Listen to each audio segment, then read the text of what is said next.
What the fuck is up, everybody? I'm going to be telling you how to hypothetically cheat in all of your English assignments purely for educational purposes. You should not replicate anything in this video as it is bad. But anyways, let's dive straight into it. First and foremost, how do people get caught cheating? And what to do to not get caught. Anyways, well, first of all, there's three main reasons people get caught cheating in English and on any of their assignments. First and foremost, AI detection tools.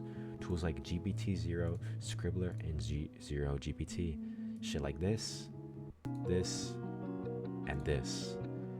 Lots of people get caught when their essays are ran through these and have high AI concentrations. But how the fuck do we avoid this? Well, I'll get into that. But the second thing is Google Doc history. Tools like gptzero, Human Right Extension, or Right Human Extension, my bad. These let you see the history of a Google Doc, and I will get into that later. The third reason people get caught is previous writing reference, comparing what you wrote to what you've written. So they'll compare what you wrote in quotes to what you've already written and see if it's a realistic scope. Anyways, how do you avoid detection? I'm gonna get right into that. First of all, let's get into AI detectors. AI detectors are usually the go-to for teachers, and a way to avoid this is humanizers, like un-AI my text. This is personally my favorite. It has lots of great features, like doing purely keyboard only, so that means like no emojis and stuff. There's lots of different settings, like removing hidden Unicode characters, converting dashes into commas, removing dashes completely, transforming quotes. I usually take this box off because it just ruins quotes, and then it's not really a quote anymore.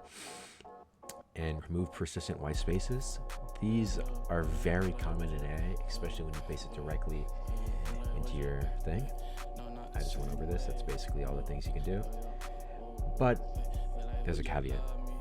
They aren't always perfect. On nicer AI detectors like gptzero, my personal favorite, this is what I use, it can detect if this is AI paraphrasing, and it's mostly very accurate. Most AI detectors can catch this, but how do we bypass this? First and foremost, when AIs are how AI detectors work are basically related on how much context you give a thing, right? When prompting AI for any English related thing, you want to give it as much context as possible. Most AI detectors work because they're given a very simple prompt and they're allowed to be as creative as possible, and they don't have a very strict following to follow. And that lets the large language model itself be more of itself, and the more of it itself it is, the easier it is to get detected. So when you are giving an AI a prompt, you want to give it as much as possible, a lot. Here, I'm going to turn the sound down a little bit, the music. You want to give it as much as possible. And when you give AI strict instructions and guidelines to be as least creative as possible, it will fall less into a simple prompt. And like I said, they work by catching when they're most creative and following their structure and programming their training. I've given AIs a lot of context, and even inside of a GPT's codex, I'll tell it to go onto my Canvas account and read through all of my lessons leading up to this essay, and it will know exactly what to do in comparison. So it will know exactly what to do. It will know exactly what I was told myself to do, so it will know how to follow this prompt as beautifully as possible. I have gotten essays with little to no AI percentage alone just from this method. So if that means pressing Control P and saving the whole thing itself, so you can give it to the AI itself and do that with all the lessons leading up, transcripts of videos, whatever, as much context as possible is always better.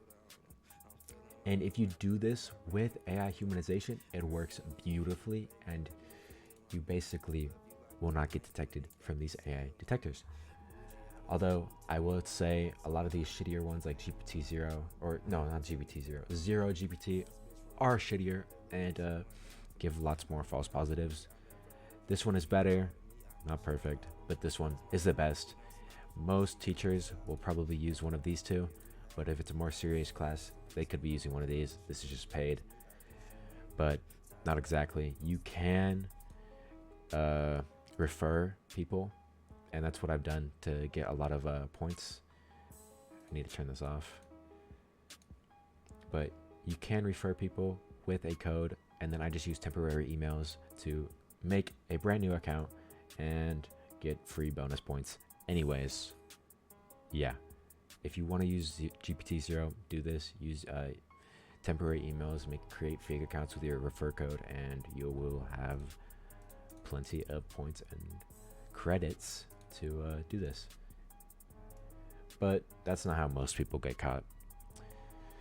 Most people get caught by the doc history. In most cases, teachers will request you share the Google Doc to them, and if they do this, it's basically a telltale sign that they are going to look at the Google Doc history. If they don't tell you to explicitly do this, they will 100% be using AI detectors. If they don't, and they do want the Google Doc history, if they explicitly say this, they're definitely looking at the history. If they don't explicitly say this, they're definitely using AI detectors. So, kind of pick whatever. Focus on which one's more important based on what they've said. But anyways, what the hell is Google Doc history? Tools like gptzero, that looks like this, will show basically a play bar of all the history. And look, I can see there's 111 edits. They spent 9 minutes and 33 seconds typing. There's this many words, there's four pastes, and they can slide through everything and actually play like a video, like you're typing it live in the history completely.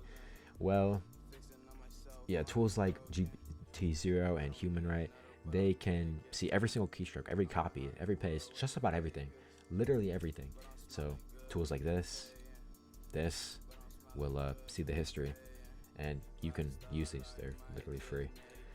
But with gptzero, you might need to refer a couple emails with temporary emails to get enough points to use it. But anyways, and it does, this is what the screenshot is from. It's from gptzero, and it will actually give you a percentage score on how human it is, and basically based on how many pastes you use, how many keystrokes you have.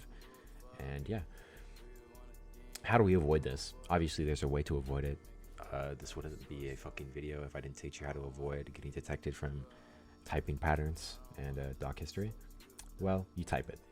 Well, obviously you don't want to type it, and you don't have to.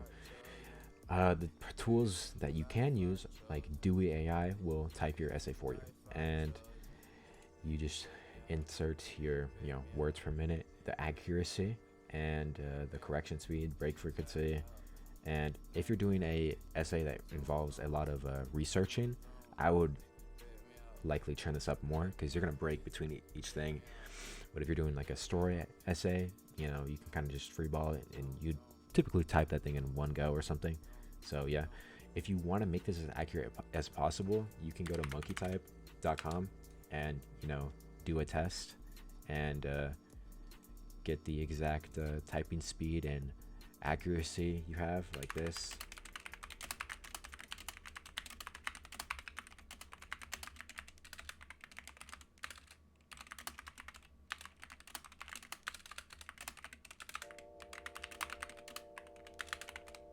Just like that. I got around 62 words per minute, this much accuracy, and then you can kind of just type that straight into it, and what did you just say? Words per minute, accuracy, and it's pretty much indistinguishable from you actually typing.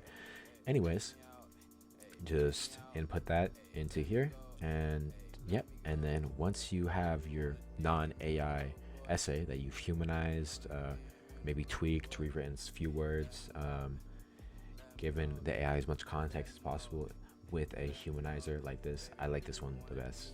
You can use 1,000 words and it's completely free. And yeah, so once you've done that, you can just put it into this and start typing. Keep in mind, it will take pretty long depending on how fast you are at typing or whatever you put into here. But, you know, whatever. So, I mean, it's obviously going to take a varied amount of time because everyone types at different speeds. It's just kind of a given.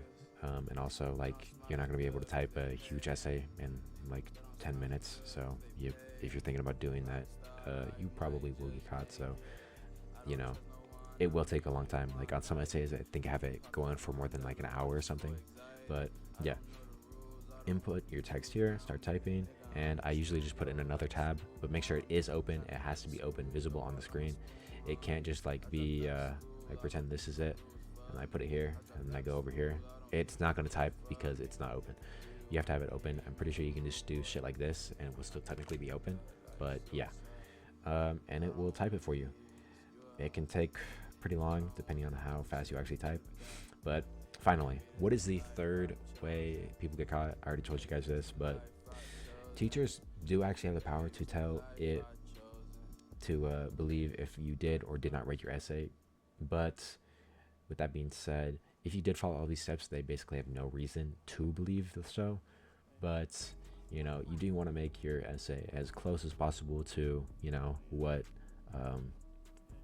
you actually write like. So yeah.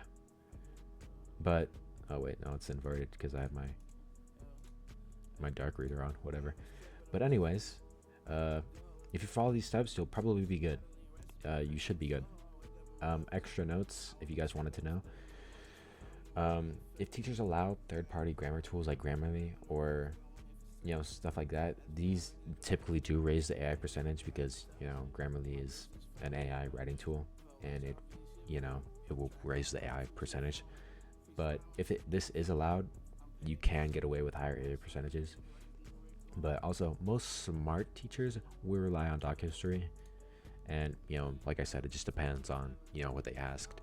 If they asked, hey, you have to share the doc to me, or hey, just download the doc and then send it to me, you know. But depending on what that is, if they need the document, the Google Doc shared to them, they want to see the history and they're going to scan the history so to see if you actually typed it. And then if they just want the file, they're definitely going to be going the route of scanning it if it has AI in it. Anyways, depending on if they're checking the doc history, I would try to aim for less than 30% just to keep it less suspicious. But anyways, that's the end. That's how you cheat. I'm going to be having all of these Chrome extensions in the description for everyone to use, along with this, and this. So yeah, if you guys enjoyed this video and you found it helpful, smash the fucking like and give me a comment. That's it.